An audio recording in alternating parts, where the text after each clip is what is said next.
சங்கீதம் அதிகாரம் 18 வசனம் 14. தம்முடைய அம்புகளை எய்து அவர்களை சிதறடித்தார், மின்னல்களை பிரயோகித்து அவர்களை கலங்க பண்ணினார்.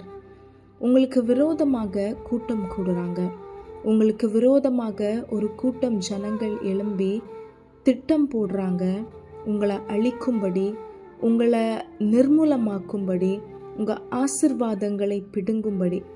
ஆனால் கர்த்தர் இன்னைக்கு வாக்கு கொடுக்கிறார், என்னுடைய அம்புகளை எய்து நான் சிதறடிப்பேன், மின்னல்களை உண்டு பண்ணி நான் கலங்க பண்ணுவேன் அப்படின்னு. அந்த மனிதர்களுக்காகவும் ஏசப்பா சிலுவையில் ரத்தம் சிந்திருக்கிறார். அதனால அந்த மனிதர்கள் ரட்சிக்கப்படணும் என்பது நம்மளுடைய ஜெபமாக இருக்கணும்.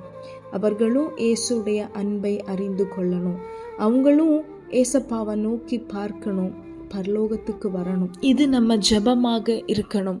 ஒருவேளை இவ்வளோ நாள் நம்ம இப்படி ஜெபிக்காட்டி இது நம்ம ஜெபமாக மாறட்டும். உங்களை துன்பப்படுத்துகிறவங்க, உங்களுக்கு விரோதமாக பேசுகிறவங்க எல்லாருக்காகவும் இதுக்கப்புறம் ஜெபிக்க ஆரம்பிங்க. இவங்க ஏசப்பாவை அறிங்கணும், இவங்களுடைய இந்த அக்கிரம சிந்தைகள் இதெல்லாம் மாறணும். ஏசப்பா இவங்களை சந்திங்க, இவங்களும் உங்கள் அன்பை பார்க்கணும், ருசிக்கணும், பரலோகத்துக்கு வரணும், நன்மை செய்கிறவர்களாய் மாற்றுங்க அப்படின்னு நம்ம இன்னையிலிருந்து அவர்களுக்காக ஜெபிக்க ஆரம்பிக்கலாம். கர்த்தர் தருகிற இந்த வார்த்தை, அவர்களுடைய திட்டங்கள், அவர்களுடைய ஆலோசனைகள், அவங்க செய்கிற காரியங்கள், இது எல்லாவற்றின் மேலேயும் கர்த்தர் அம்புகளை எய்கிறார். அவைகள் சிதறடிக்கப்படுகிறது. அது எதுவும் உங்கள் வாழ்க்கையில் பலிக்காது. கர்த்தர் கலங்க பண்ணுகிறார். அவங்களுடைய திட்டங்கள், அவங்களுடைய ஆலோசனைகள் எல்லாவற்றையும் கலங்க பண்ணுகிறார். நம்ம இப்படியெல்லாம் திட்டம் போட்டோமே ஆனால் ஒன்றும் நடக்கலையேன்னு அவர்களுக்குள்ளேயே கலக்கம் வரப்போகிறது. நீங்கள் ஆராதிக்கிற தேவன் சாதாரணமான தேவன் அல்ல.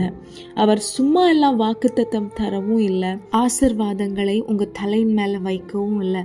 அதை யாராலையும் திருடிக்கொள்ள முடியாது. ஆமாங்க, உங்களுக்கு விரோதமாக எழும்பின திட்டங்கள், ஆலோசனைகள், செயல்கள் எல்லாவற்றையும் கர்த்தர் சிதறடித்து அவர்களை கலங்க பண்ணுவார். அதனால பயப்படாதீங்க, எதுவுமே நடக்காது.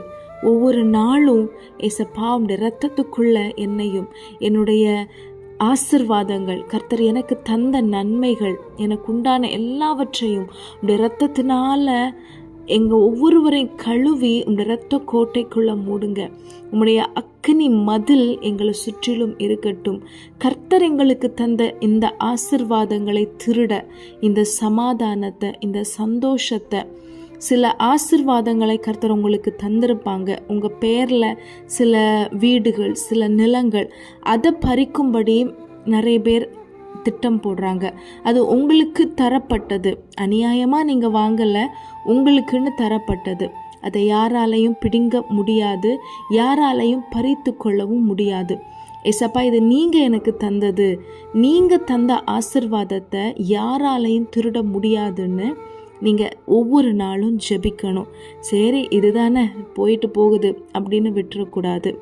ஏன் அப்படின்னா கர்த்தர் தருகிற ஆசிர்வாதத்தை நம்ம எப்படி பத்திரப்படுத்துகிறோம், அதை எப்படி நம்ம பாதுகாக்கிறோம், அதை எப்படி நம்ம வச்சிருக்கிறோம் அப்படிங்கிறத ஏசப்பா பார்ப்பாங்க. அதனால ஏசப்பா எனக்கு நீங்கள் தந்த மனைவி, நீங்கள் தந்த கணவர், நீங்கள் தந்த பிள்ளைங்க, இதை அப்போ ஒவ்வொருவரையும் உங்கள் ரத்தத்துக்குள்ள மூடுங்க. என்னையும், எனக்கு உண்டான எல்லாவற்றையும், கர்த்தர் எனக்கு தந்த ஆசிர்வாதங்கள் எல்லாவற்றையும் உடைய அக்கினி மதில் அடைத்து பாதுகாத்துக்கோங்க. இதை ஒவ்வொரு நாளும் நம்ம ஜெபிக்கணும். ஒவ்வொரு நாளும் எப்பெல்லாம் நமக்கு இது தோணுதோ அப்போ எல்லாம் ஜெபிக்கணும்.